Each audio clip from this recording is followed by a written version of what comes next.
Mindful Happy Kids, created and narrated by Dr. Elizabeth Page, consists of interviews with children's authors and poets and illustrators, musicians of all types, and yoga and mindfulness practitioners.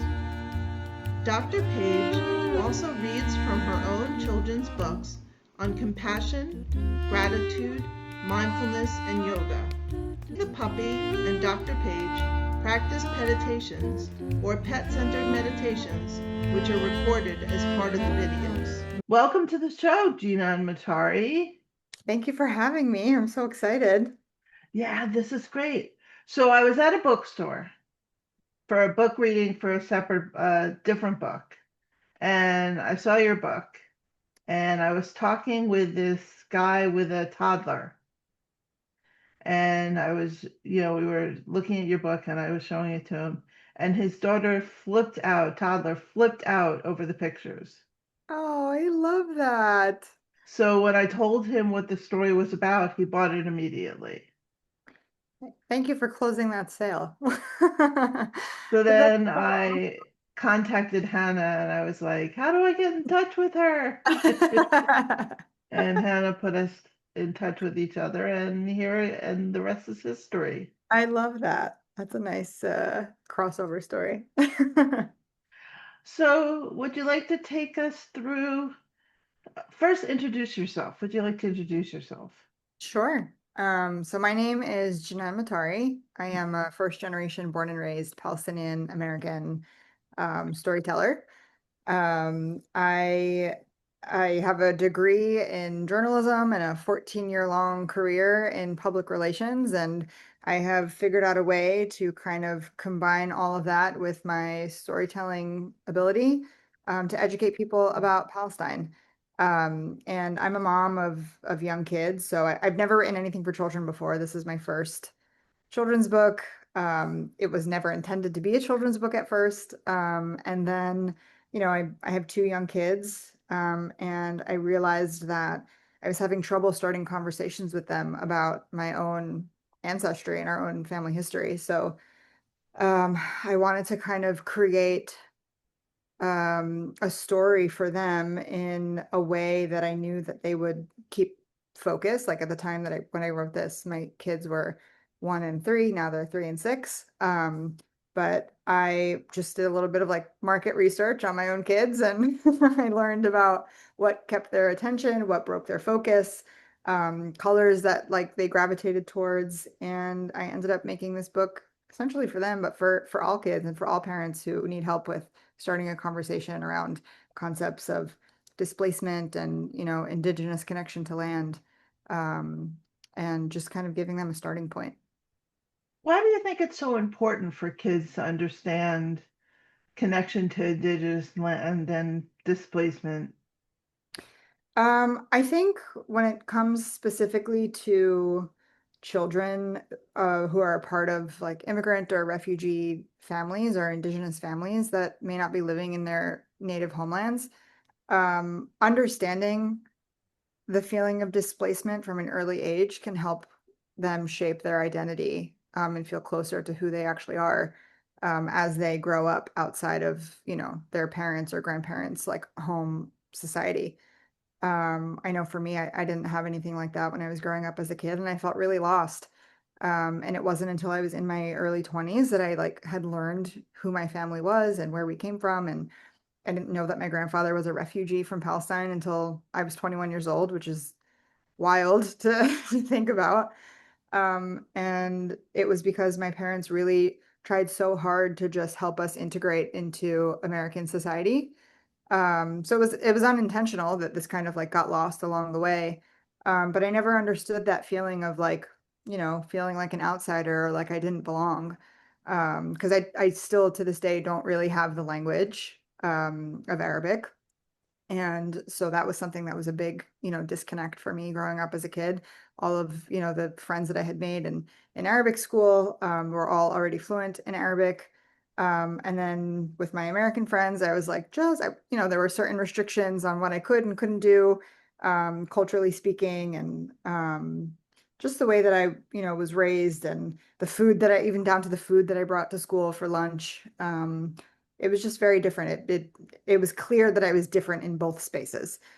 And I didn't understand why until I started learning more about my Palestinian identity and like understanding that, okay, actually, I don't belong here. I did a very good job of like blending in, but I don't belong here, and this is why. And specifically when it comes to understanding Indigenous connection to land, um, Indigenous people are known to be stewards of land wherever they are. And so when you disconnect people from the ability to cultivate land, to take care of land, and you're being raised in a society that disconnects kids from an early age from nature, you lose that identity as an Indigenous person. And so in this book, I just wanted to make it so undeniably clear that like children of every kind need to understand Indigenous connection to nature and also their own connection to nature and understanding like what being connected and having a relationship with the land that you're living on can do for your children's, you know, brain, for their sense of empathy as they grow up. Understanding to respect and take care of the world around them can really do wonders when it comes to how we're raising kids in this world. Would you like to read the book? I would love to read the book. I happen to have a copy right here. Okay, so this is a book. It's called Everything Grows in Jiddo's Garden. What Um, does Jiddo mean? Jiddo means grandfather in Arabic. Got it. So this is what I call Jiddo is what I call my mom's dad. And it's the true story of, I grew up watching my grandfather garden to this day. He's 90 years old, bless him, and he still gardens every single day. Um, And so it's the story of understanding how I kind of got to understand his love for his garden and why he, you know. So when did he come over here? So my grandfather is a 1948 Nakba refugee. So at age 13, he was forcibly displaced from his home of Ain Qad in Palestine. And from there, his family made their way to Jordan, and in early 70s, he came to the States with my mom. Yeah, and my grandmother and my mom's brother. So, and this story came from an interview that I was doing with my grandparents just to kind of record their story so that I could show my kids one day. Like, I'm a big believer in that nobody can tell somebody else's story as well as, they can tell it themselves. And so I wanted to gift my children one day when they were old enough to understand the stories of our family, the ability to hear it from the people who experience those things firsthand. Um, and Did you so show your grandfather the book? I did, yes. What did he think of it? He had no idea that I was writing it until it was out. So for like 3 years, I kept this really big secret. And he loves it. He's so proud and he's so happy, and he like nods in, he validates the story throughout the book. We'll get to it, but there's a part about how he learned to garden from his father and how he's famous for his figs. And he was just like, yes, that's right. Like, that's true. And so it was really validating to watch him and see how emotional he got when reading the story. And I think there's also a section in the back of the book that talks about how, for as much as these stories are for little kids, they are also an offering for our elders to heal a little bit of the inner child that was, traumatized through experiences like the Nakba. And watching my grandfather and now also seeing so many other people tagging me in their stories or sending me pictures of their grandparents, like holding the book up in their garden with a face full of tears, has just been like a really wonderful, like validating experience. I promise I'll let you get to the book. But what happened in 1948? So in 1948, the Western powers, United Nations, officially declared the state of Israel as a state, and like forcibly erased almost 90% of historic Palestinian land. And this was the result of hundreds of Palestinian villages being massacred by Zionist gangs. And My husband's family is from, his maternal family is from one of the most infamous massacres, unfortunately, Deir Yassin, Palestine. Um, and Deir Yassin was actually the neighboring village to my grandfather's village of Ain Kadam. And so when they heard news in my grandfather's village, what had happened to their neighbors, they had temporarily left their homes seeking safety, expecting to return. They took their keys, they left all of their things in their homes. Um, and specifically for my grandfather's story, when they tried to come back, they were locked out of their homes, and new Jewish immigrant families were living in their homes. Um, Oh, wow. yeah, and actually on the back of the book there is a quote from another Palestinian writer and activist. Her name is Alana Hadid. Her family story, because we both have 1948 Nakba family stories. Her family story was that her father was actually being born during that time. And when her grandmother had um, left to go give birth in the city, um, for 2 years after the Holocaust, her grandparents' family was hosting Jewish refugees. And I believe they were from Poland. And when they had come back, when the grandmother had returned to their home after she gave birth to Alana's dad, that family, with the help of those Zionist gangs, had locked her family out of their home and taken over the home that they had essentially given them refuge in for 2 years. So, Wow. yeah, yeah. And every Palestinian has a story like this. I'm I think I'm getting my numbers right, but don't quote me on it. I believe it's around 80% of Gaza's population today are actually refugees from other areas in Palestine, who were forced out of their homes in 1948. So, like, my family went to Jordan and the States. Alana's family went from um, Palestine to Lebanon to Syria to the States. Other families were displaced within Palestinian territory. So, a lot of them actually went to Gaza. Um, and so now their families are experiencing this forced displacement and these massacres again in 2025. Wow. Yeah, It's a lot. a lot. It's a Okay, I'm lot. gonna let you read your book now. Okay, it's a lot. And somehow we got some of it in here. Okay, so again, this is called Everything Grows in Jidda's Garden. And it was written by me, Jenan Matari, and it was illustrated by another Palestinian artist. Her name is Aya Ghanama. And this book is 100% Palestinian woman made, which I think is really cool. Yeah, because, and I'm just gonna give a little plug. Yeah. We're gonna have Hannah, who is she the owner of the press now? She's one of, yeah, the three sisters. She is the owner of the only Palestinian press in the United States. Mm-hmm. Yep. So, Published. yeah, so we're gonna have her on next week. That's going to be an awesome conversation. I love hearing Hannah talk. Okay, here we go. You ready? I am. Okay. So here is, oh, my dog is here for the show. Okay. Mama says I have two homes, one here and one far away, in a place called Palestine, where we will go one day.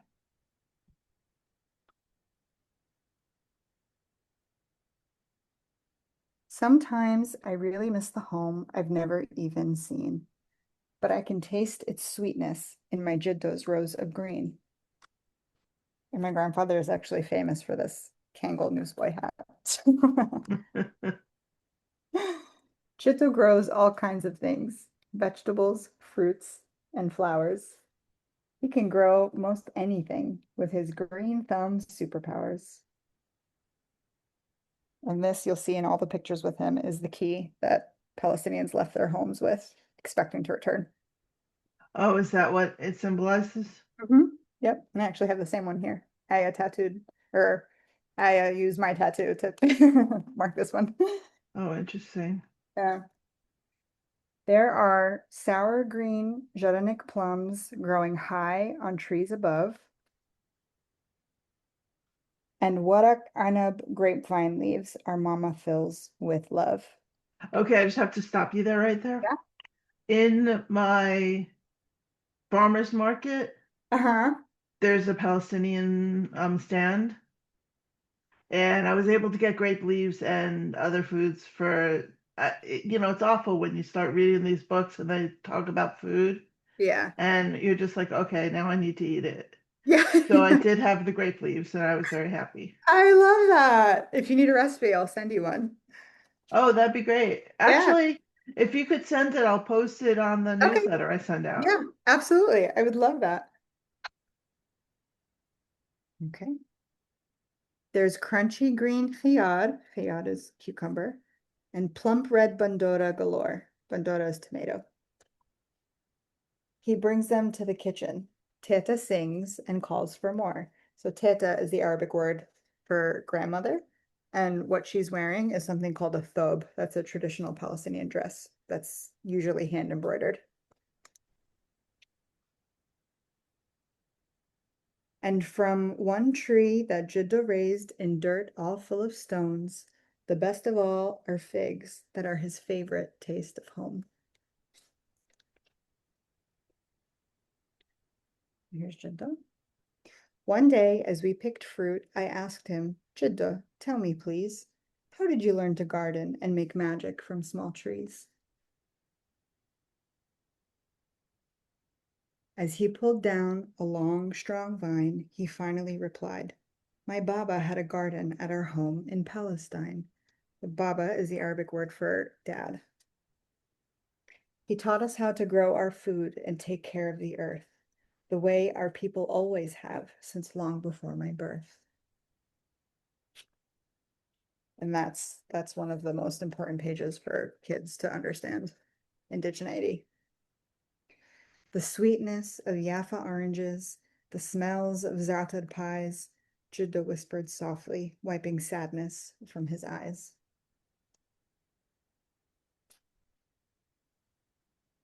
Jaffa was a famous port city in Palestine pre-Nakba for importing oranges. So I asked him quietly, then, why did you leave? Our land was taken from us. Our family had to flee. And this page is really amazing. Everything is hand drawn by Aya. And these are from actual pictures of the Nakba, like pictures that are, infamous from that time period. And right here is actually characters from Aya's own book that she Mm. drew into this one, which I think is really beautiful. Will we all go back someday? I hope so, he replied. But for now, I tend the garden. I will show you how. He said, Palestine remembers us no matter where we go. So I learn all I can from him to help his garden grow. This is my favorite page. I learned that deeply buried seeds will try with all their might to reach up for the surface and branch out into the light.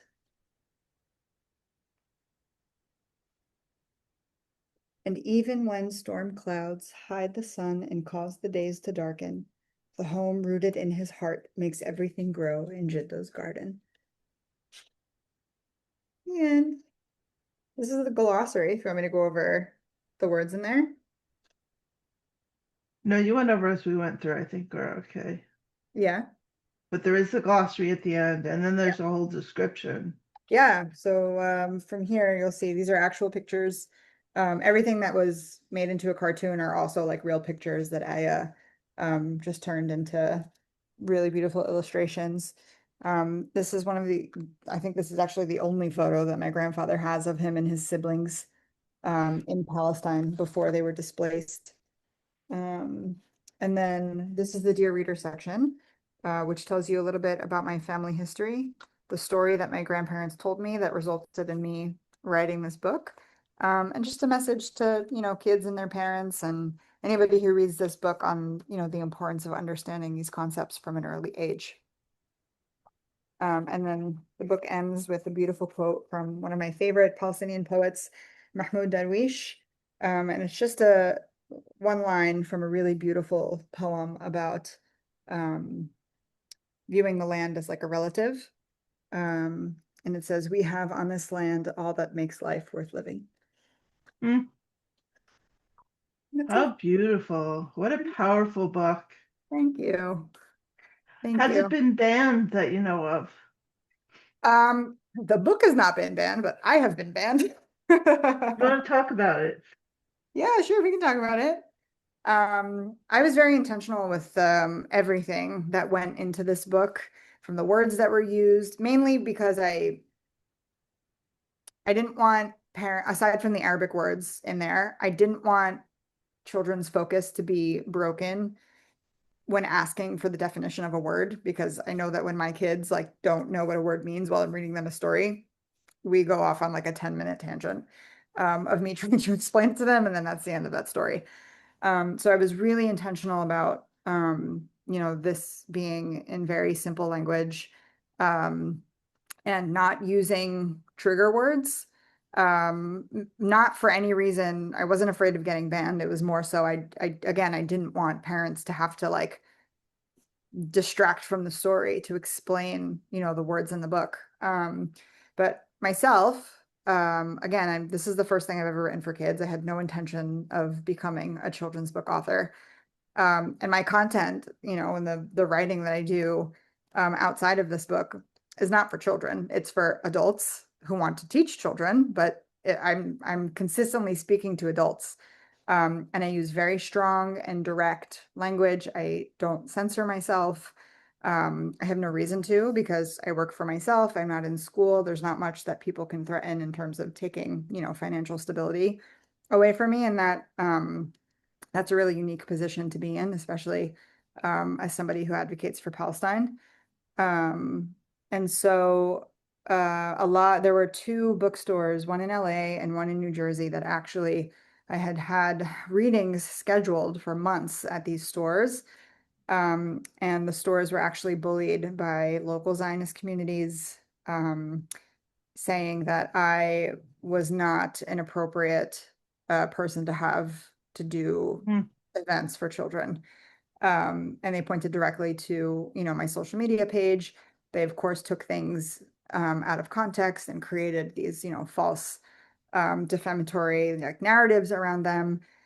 Um, and they kept saying, each bookstore kept saying, we're not trying to censor Palestinian voices. We have no problem with the story. We have a problem with the author. And I think that this is a new talking point that Palestinians are going to have to start getting used to, because at first it was our stories are not allowed. Like, we cannot publish these things. You cannot have them in your stores. You cannot read them to kids. So before it was, we don't want the story.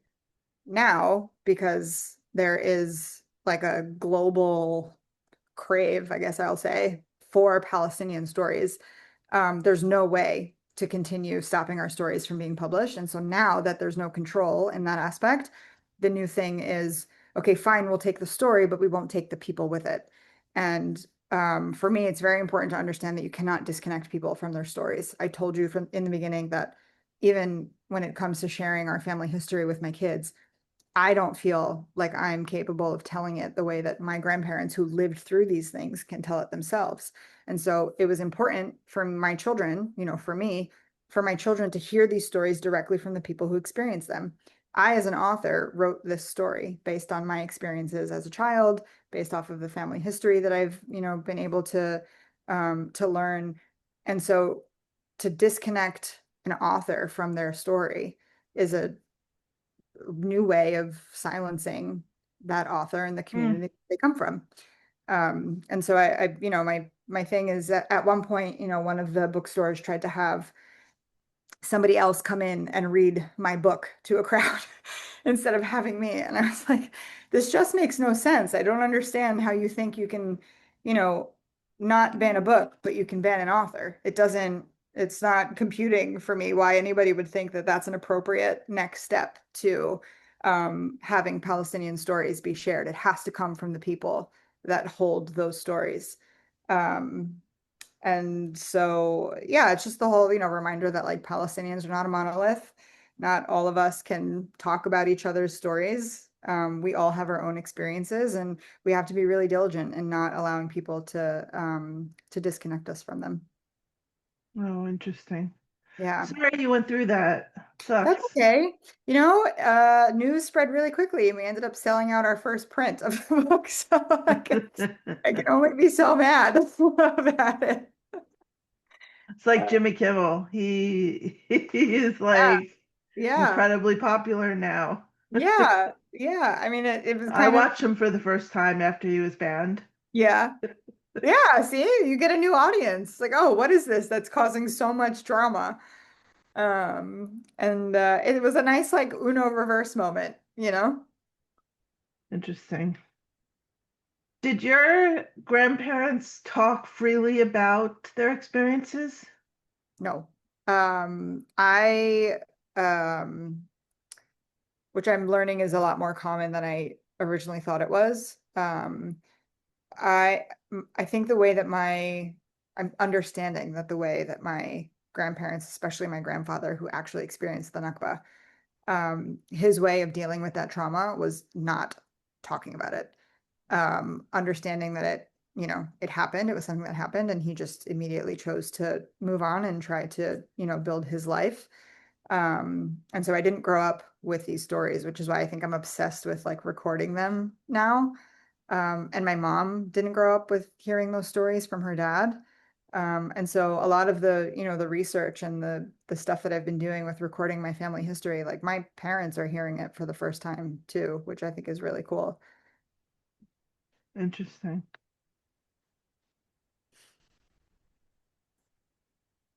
Have you been back to Palestine? I have. So I've been twice in my lifetime. Once when I was 13, and then I went back for the first time in 18 years in August of 2023. What was Um, that like? Oh, that that was before October 7th. Yeah, it was 2 months before, like exactly 2 months before October 7th. I went on August 9th, 2023. And that was a completely like unplanned trip. So when I talk about indigenous connection to land and like it being a relative and a family member that like you miss and that misses you in return, we were on a trip to Jordan to, visit my husband's family. And we had no intentions of going to Palestine just simply because there wasn't enough time. And my husband didn't want to rush through that trip. It was the first time his family was meeting our kids. So we were like, okay, we'll do, 2 weeks in Jordan and then we'll come back and do 2 weeks in Palestine. And then one day we were at the Dead Sea and I was just staring like across the sea at our homeland and I was like, I have to go. We can't not go. I'm literally feeling like called to walk through this sea right now and touch Palestinian land. And so our family was like, okay, let's do it. 24 hours. There's like these tour trips or whatever that you can take. You can buy like a VIP visa to help you get through the crazy security that's at the border. And we decided to stay at the Dead Sea and the next morning get up at like 6 a.m. and go through the Allen Bay Bridge and go into Palestine. And we were there for literally less than 8 hours. And it was still like the most magical, like my kids were just like running around the old city. And whatever fear I have here of like raising children in the United States with all the crazy things that are happening here, I've never felt safer as a parent just letting my kids like wander and safer with the people in their environment. And I got to see, my cousin for the first time in 18 years and his sister, who I ended up helping to evacuate from Gaza in February of 2024. My family on my mom's side is from Jerusalem, the old city. And uh, long history of the apartheid identification system for Palestinians, but my cousins hold the highest form of Palestinian ID on my, maternal grandmother's side. And my cousin fell in love with a wonderful man from Gaza, and Palestinians are not allowed to upgrade their ID, so she had to downgrade hers. So she moved to Gaza, um, and has been there ever since they got married. And so when everything had started in October of 2023, I had literally seen her for the first time in 18 years, 2 months before. And so we were already keeping in touch. we were talking every day. And then in February, she asked for some help with evacuating her husband and his parents. And I mean, obviously, like I would love to think that that still would have happened, but I don't know if we would have like reconnected that quickly and, gotten to the point of being able to like help her so much if we hadn't literally just seen each other 2 months prior for the first time in 18 years. It just Mm. so happened that we were both there on the same day. And then, my best friend who moved from the States to Palestine to get married, um, was pregnant. She was 2 weeks away from her due date. So I was planning this whole big surprise with her husband to like meet her at a coffee shop in the old city. And then she went into labor the morning that we were crossing into the border. And so I got to surprise her actually in the hospital and meet her baby. Like so many Oh, wow. wonderful things just happened on that day that I can't You're explain. bringing me to tears. Yeah, I can't explain it as anything but magical. Like how do you put that into words? How do you not believe in like, You tell it things as a like story one day. yeah, exactly. Yeah. And so I really do believe that the land called us back that day. And just almost as like a reminder of like, okay, something really bad is coming and like you need a little bit of I was already fighting for Palestine, but like you need just a little bit more of a push to really like clarify your language and your advocacy and hone in on your education skills for when the Can time. you talk about post October 7th? Yeah. Like life post October 7th? Just your direct experiences post October 7th. Yeah. Um, I mean, our whole world was flipped upside down. There's a I've learned a lot from like indigenous folks all over the world, and one thing that I will say is like a big takeaway for me is understanding that indigenous people like all over this world have experienced their worlds ending over and over and over again. Like when people talk about the end of the world and they think that it's this like big catastrophic, one collective happening, maybe that does exist, but there needs to be an understanding and a reckoning that indigenous people have lost their whole world. Their worlds have ended over and over and over again. I don't know how a mother in Palestine moves on after, watching her child literally evaporate the night before from a bomb paid for by my tax dollars. And so this has been happening to Native people everywhere um, for hundreds of years. Gaza is just the first time that we've been able to actually see colonization on fast speed live through our phone screens. And so I don't know how else to explain post October 7th other than like our world ended and now we're figuring out how to rebuild it and reconnect with each other. And it's taught me a lot about being more intentional about the people that I share space with and the people that I allow around my children because there were a lot of, friends that I thought would be lifelong friendships that ended shortly after October 7th. Um, Mm. yeah. And yeah, I feel much more focused in what my calling is and understanding how I need to help my community and my homeland since October 7th. I always wanted to play a part, but I think from diaspora, sometimes you don't really know how to help from so far away. Um, and after that day, I just like I knew exactly what to do. So, what would you tell people that they can do? Um, my call to action for everybody, every time somebody asks, is that you have to work to get one person in your real life to be 100% pro-Palestinian.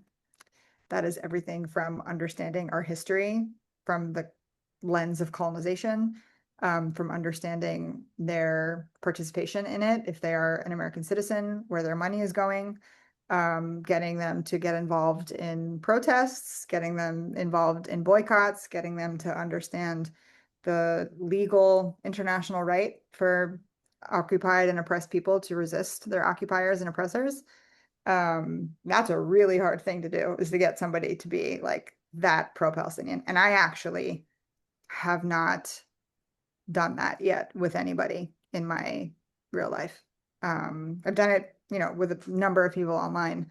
But when it comes to getting somebody in my like real waking life to just like not question anything that Palestinians say, and like joining us at a protest, and being really intentional about like the products that they buy, and it's a hard thing to do. So if you can get one person to do it, you can consider that a huge, huge success, because then that person gets one other person, and then that person, it's a domino effect.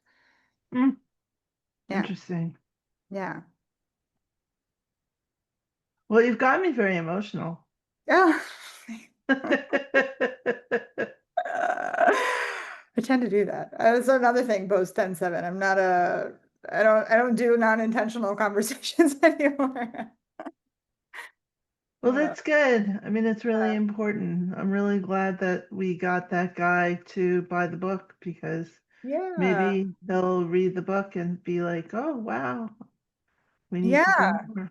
I think it's a wonderful conversation starter for kids too. Like I've heard from parents who said they didn't even realize like how much their kids, like how many questions their kids had about Palestine until they read the book. And then the questions just started flowing from the kids, and it started like a really great conversation. So that's something I'm really proud of.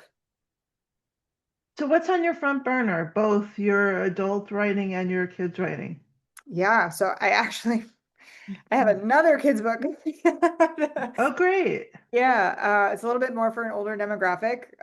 It's for middle school aged kids, and it's a kind of like a Palestine 101 book. Again, another like written for kids, part of a kids series, but like actually really helpful for adults or, their parents. And it's part of a series called Race to the Truth, through Penguin Random House, and it's co-written by myself and Alana Hadid. So we got to work on something together. And it just goes through the history of Palestine and helping children unlearn the propaganda that they're taught in the American school system, which is actually what the entire series is about. The first book in the series is actually about the colonization of the United States. When does it come out? It's scheduled for fall of 2026. So Can I bring you on again? would love that. Yeah, Oh, great. I I would will be definitely honored. keep my eyes peeled. Yeah, yeah. So lots of writing, How hopefully. about your adult writing? My adult writing, I mean, I have a Substack that I am trying to be better at keeping up with. I am working, like teasing the idea of a movie script that I've been working on for the last year, that I'm giving myself like another 2 years to finalize, which I think is really cool. And then I'm gonna continue doing the work that I do, online. And I think it seems that my like expertise is making really seemingly complicated subjects more digestible for people and easy to understand. So, I'm going to keep trying to like nurture, massage that skill and get better at it. Um, and that also gives me joy, like teaching people and seeing people's eyes like open, and hearing about how it's changed their perspective on everything that they see in the world has been like one of the most rewarding things. What would you tell your 10-year-old self? Um, I would tell her that when she stopped trying to fit in is when everything changes for the better. Hmm, Yeah, great. yeah. Great for most 10-year-olds to hear. I think so. Yeah. I What think about budding authors? budding authors, ooh, I mean, I'm a big believer in like collective energy, collective thought. And so I always tell people if you're thinking about writing something, or if you're in the middle of writing something and you're doubting whatever it is that you're intending on putting out into the world, if you are feeling called to do something, it means that somebody out there needs to read whatever it is you're writing. So keep going and just believe in your work, and others will believe in it too, because if people can tell when you're not genuine. And so if you're putting things out there for purely monetary reasons or for fame, people can catch on to that. So if you do everything with like good intention and you put things out there that you want to see in the world, I believe that it means that other people want to see it too. Is there anything we missed? I don't think so. This was a really nice conversation. Oh, good. I know I enjoyed it. Yeah, thanks for having me. Yeah, thank you so much. This was Yeah, great. of course. And I And look forward to having you back. I'm yes, gonna yeah. hold you to that. And I would love to do it with Alana too. I know she would love to be a part of it. Oh, great. Yeah, for sure.